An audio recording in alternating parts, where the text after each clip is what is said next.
Continuing my series for the new server, we are now at part 10, which will cover from day 32 to 41, going from level 151 to 169. But before we start, like I said on the last video, I'm definitely getting close to finishing this series, because as I expected, it's been hard to find new places to hunt, making the overall content less entertaining. But in the end, you guys are the judges of the content. So let's start. On day 32, I found a team to do POI with, which ended up being a sort of self-service, because I was helping with cleaning at the start, and it was upsetting to have 50 people sitting on the entrance while 10 level 100s were clearing the monsters. Because of the small team and the low levels in average, it took us 30 minutes to clear the first part, which is using the levers in order. After that, some of the team needed to refill, so we had to wait for a while. And during that time, some higher levels took over and helped with the rest of the quest, which helped a lot, but in the end the quest still took around 2 hours. Once the quest was done, I logged out and came later at 9 to do some hunting. First I went to Cyclopolis. I tried hunting the behemoths when I did the quest at level 110,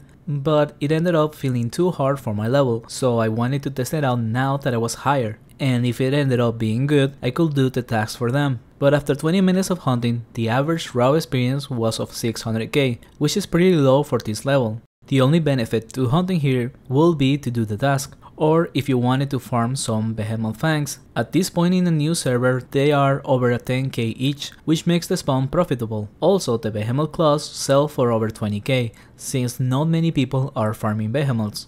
I got 5 fangs in 20 minutes, which is about the average, I would say. Moving on, there was another spawn that I wanted to try, the Old Fortress of Edrum. This spawn is very popular and is one of the reasons I didn't bother going, since it's a common place for low level team hunts, but likely, due to the time I play, it wasn't very contested. This spawn doesn't feel too difficult despite looking like it is, but getting trapped is likely a death, so you need to be careful. The raw experience I was making was of an average of 950k, but this improved later to a bit more than 1kk. Still lower than the Were Cave of Edrum, but this is an actual alternative place to hunt.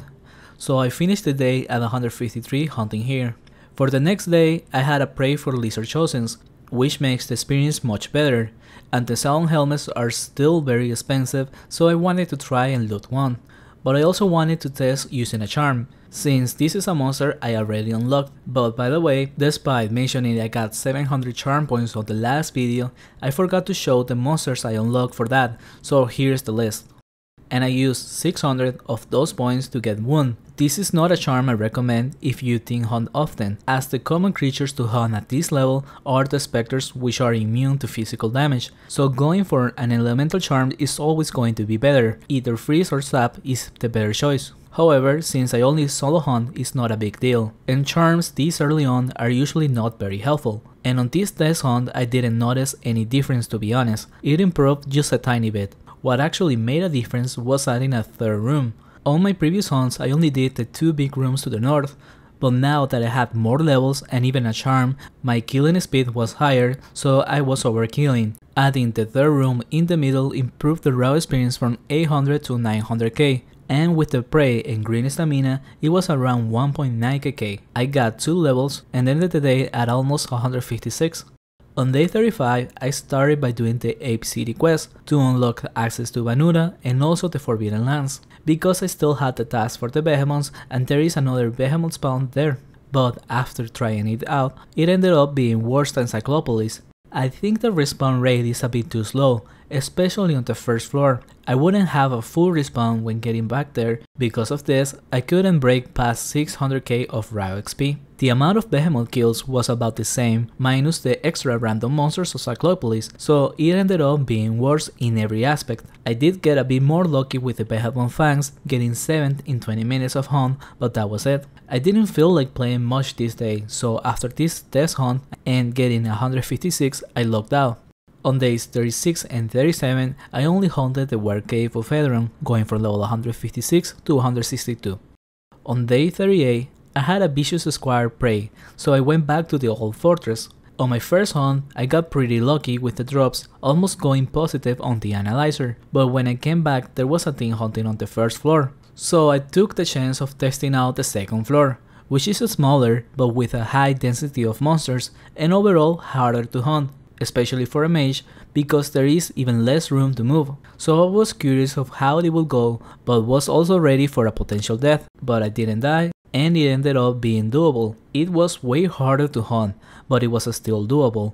The raw speed was a bit lower, an average of 950 to 1kk, but still a decent alternative if the first floor is taken. This one also has a more even distribution of Renegade Knights and Vile Grandmasters, which is better for charming, but overall I will always recommend to try and hunt the first floor, which is a bit more XP but easier to hunt.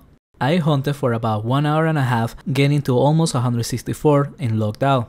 The next day, I saw somebody looking for a sorcerer for team hunting, so I was curious to try some team hunting which I have avoided until now. The spawn they wanted to go was geysers, which you only need to talk to an NPC in all camp to get access. I did that and then did one hunt with them. The raw experience with a full team was of 1.4kk in average, which to be honest wasn't much for the effort of getting a full team, but geysers is also the least experience of the Spectre spawns. I also didn't get a cut of the profit for the hunt we did, which should have been around 70k each in around 40 minutes of hunt, but I did get paid my ways at least, so whatever. Just wanted to point it out because that's a common issue of hunting with randoms. After that, I went back to hunting in the Were Cave, which is just around 150 to 200k raw experience less than that team hunt, and ended the day at almost 166.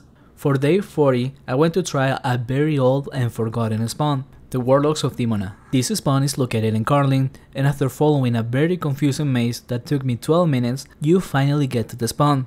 I didn't have high expectations, which is good, because the spawn wasn't. In terms of raw experience, it was at a 500k, and went up to 600k when using the crit 1, since besides the crit, it also does extra damage to the warlocks from the normal hits. But overall, it wasn't a good hunt, and after that test hunt, once again I went back to the Were Cave, ended the day at 168, and then getting to 169 on day 41, on which I only played for less than an hour. This is everything I have done since part 9. We are now at 1/3 of the second month, which hopefully I will finish at level 200 and potentially end the series by then. The results of these last 9 days were going from 151 to 169, from magic level 69 to 71. Throughout the days, I bought 375 Tibia coins and spent 168 on mana cask, so 270 Cs of profit. That's all I got for this one. Thank you very much for still watching this series, and a special thanks to Tuna Hero, Tortoise Slasher and Drunken Watson for their support to the channel.